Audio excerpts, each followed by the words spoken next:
Hi betting experts, on Saturday the 10th of April we've got 5 cracking ITV races, all from Aintree on Grand National Day. We start off with the first televised race, the 225. This is the Betway Mersey Novice Hurdler, Grade 1 over 2 mile 4. I've been waiting for my Drogo. Dan Skelton missed Cheltenham with him to come to Aintree, stepping up to 2 mile 4 for the first time. He's a strapping novice with loads of scope. He's 3 from 3 over hurdles after making a promising start in bumpers.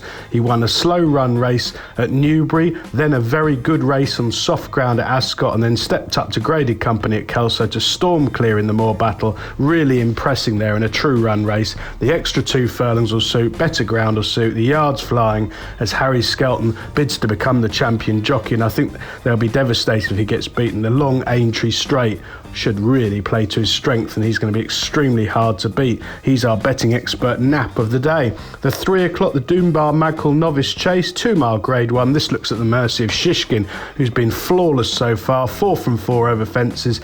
He landed the Arkle in style without coming off the bridle at the Cheltenham Festival. He looks like he's bar a full round here. This flat track will really suit him. He's a brilliant jumper, reminds me very much of Sprinter Sacre and Altior from the same yard, and he's going to remain unbeaten for a long time, barring mishaps. He's going to be a very long odds on 4-1 on-ish chance round here. You're basically betting on him not to fall. The 340, the Ryanair Stayers Hurdle, a cracking race this, Grade 1, 3 miles.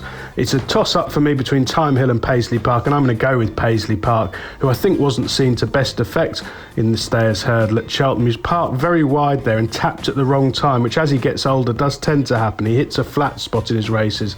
I understand they're going to try and ride him from the front on this occasion. The long, flat, galloping track at Aintree should really suit him on decent ground, and I think he might be really hard to pass up the straight. He's very game and genuine. He's come back from a heart fibrillation in the 2020 Stayers Hurdle, and he's been right back to his best in victory and defeat, I think.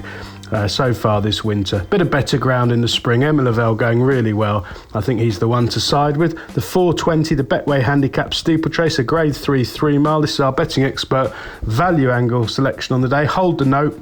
Mick Shannon, 7-year-old, has run 2 blinders since having a wind operation in midwinter, second to Enrillo at Newbury, and then running really well at Cheltenham when he was up on the hammer throughout and weakened up the hill. I think a flat track will suit him. It's his first visit to Aintree. Tom Scudamore takes over in the saddle. I'm expecting a positive front-running attacking ride to use his jumping, and although he's been expensive, he's 10 defeats over fences now. There's nothing wrong with his attitude, and I think he'll take a bit of passing. He's 12 or 14 to 1. He looks a really fair price. The 5:15, the day's feature race, the one we've all been waiting for, the Grand National, 4 mile 2. I think Cloth Cap, who I've been keen on at 16 and 14 to 1, he's now down to 5 to 1. He's my selection. He might be a bit short now in truth, but he's a 9-year-old, really progressing, a sound jumper, routed the field at Newbury in November, jumping superbly at a brisk pace on decent ground, stringing the field out from an early stage. He's crept into this race on a very lenient mark, particularly as he won well at